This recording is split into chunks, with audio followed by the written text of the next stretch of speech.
Shalom dan damai sejahtera untuk jemaat yang terkasih dalam Kristus Yesus Tuhan kita. Kami menyapa saudara-saudari yang saat ini berulang tahun kelahiran. Kiranya Tuhan memberikan umur yang panjang dan kesehatan. Dan bagi saudara-saudari yang berulang tahun pernikahan, kiranya Tuhan memberikan damai sejahtera dan kasih setia dalam rumah tangga. Dan bagi saudara-saudari yang saat ini sedang mengalami sakit, kiranya Tuhan memulihkan dan memberikan kesembuhan. Marilah kita berdoa.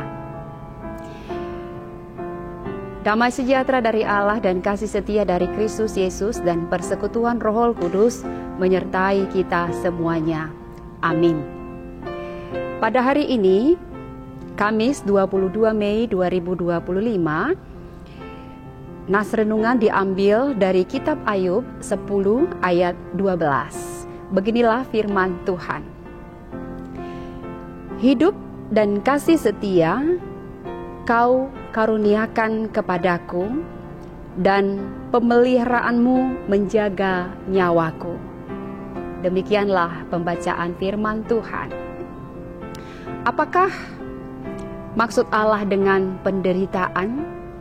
Ibu bapak saudara-saudari, kita tahu kisah mengenai tentang Ayub yang sangat luar biasa sekali, bahwa dia adalah orang yang saleh, orang yang takut akan Tuhan, dan ketika iblis ingin mencobai Ayub, Tuhan mengizinkannya.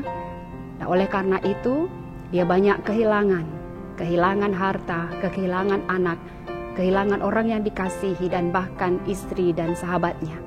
Tetapi oleh karena itu, kita dapat belajar dari Ayub 10 ini, bahwa Ayub yang seorang yang luar biasa, meskipun mengalami banyak pencobaan yang berat, dia mengeluh atas penderitaannya dan bertanya-tanya mengapa Allah berlaku setega itu kepadanya.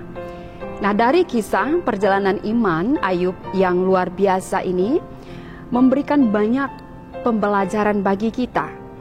Ketika masalah dan pencobaan melanda kehidupan kita, bagaimana sikap dan respon kita?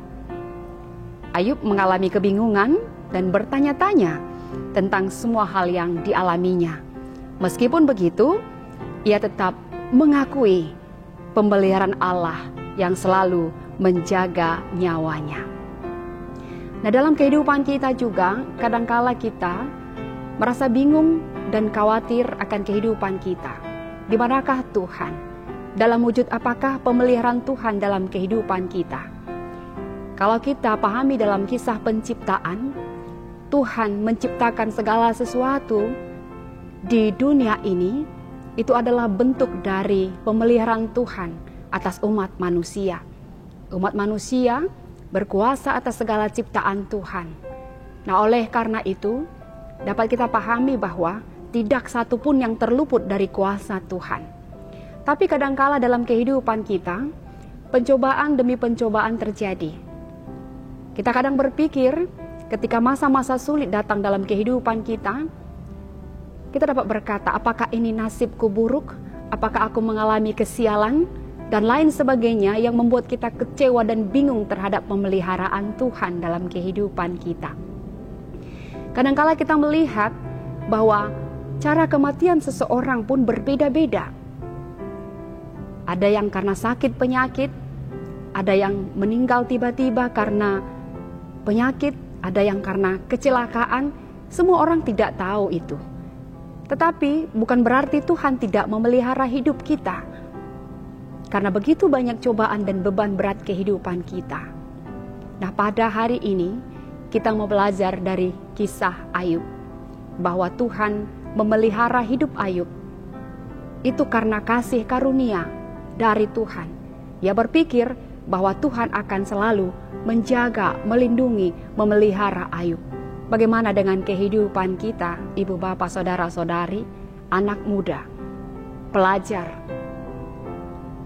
Bagaimana kita memaknai dan memahami bentuk pemeliharaan Tuhan dalam kehidupan kita? Tuhan memberikan matahari, terbit dan terbenam pada waktunya. Semua ada aturan mainnya. Tuhan mengatur segala sesuatunya seturut dengan kehendak Tuhan. Bagaimana dengan kehidupan kita? ketika Yesus Kristus juga melakukan mukjizat, mengubah air menjadi anggur dalam perkawinan di Kana. Ibu Yesus meminta supaya Yesus segera untuk mengubah air menjadi anggur, karena sangat dibutuhkan sekali dalam pesta perkawinan itu. Tapi Yesus berkata, belum tiba waktunya. Bagaimana dengan kehidupan kita, ibu bapak, saudara-saudari, ketika sukacita datang dan bahkan pencobaan yang lebih berat lagi datang dalam kehidupan kita? Bagaimana kita untuk tangguh dan kuat menghadapi segala cobaan itu? Bagaimana kita dimampukan untuk proses demi proses dapat tetap mengandalkan Tuhan dalam kehidupan kita seperti Ayub ini? Nah, firman ini mengajak kita boleh bertanya kepada Tuhan, apa yang terjadi dalam hidup kita. Kita layak untuk meminta dan juga mempertanyakan segala sesuatu kepada Tuhan. Tetapi jangan memaksa Tuhan dan bahkan mengutuk Tuhan, seolah-olah kita meragukan kebaikan dan anugerah Tuhan. Tapi melalui firman ini, kita boleh bertanya, tanyalah kepada Tuhan, keluhkanlah, ceritakanlah segala pergumulanmu kepada Tuhan. Tuhan akan memberikan kelegaan bagi kita yang dengan sepenuh hati datang kepada Tuhan. Oleh karena itu, yang menjadi tanggung jawab kita adalah sebagai orang yang percaya kepada Tuhan Yesus Kristus, kita siap dalam berbagai macam pencobaan yang akan kita lalui. Mari kita berjuang dan kita mengandalkan Tuhan dan mengajak orang-orang di sekitar kita bahwa orang yang berjuang demi imannya dalam segala pergumulannya, Tuhan akan menyediakan berkat-berkat-Nya dalam kehidupan kita. Amin. Kita berdoa. Bapa di surga, kami bersyukur Tuhan atas cinta kasih dan pemeliharaan-Mu. Engkau memberikan kami kesehatan, dapat menikmati hari-hari ini Tuhan. Itu semua karena kasih setia Tuhan. Engkau sungguh baik dan amat baik. Berkati Tuhan jemaat-Mu yang berulang tahun kelahiran, berikanlah umur yang panjang dan kesehatan. Dan juga Tuhan yang berulang tahun pernikahan, berkati rumah tangga mereka sehingga mereka dapat saling mengasihi dan mengampuni. Kami juga Tuhan berdoa untuk anak-anak kami dalam proses pendidikannya.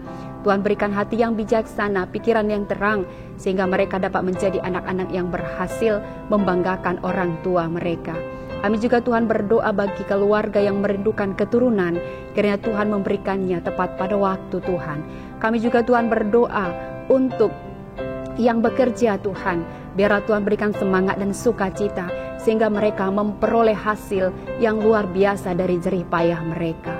Inilah doa kami Tuhan, ampuni kami dari dosa kami, hanya di dalam nama Putra-Mu Kristus Yesus kami berdoa dan mengucap syukur. Amin.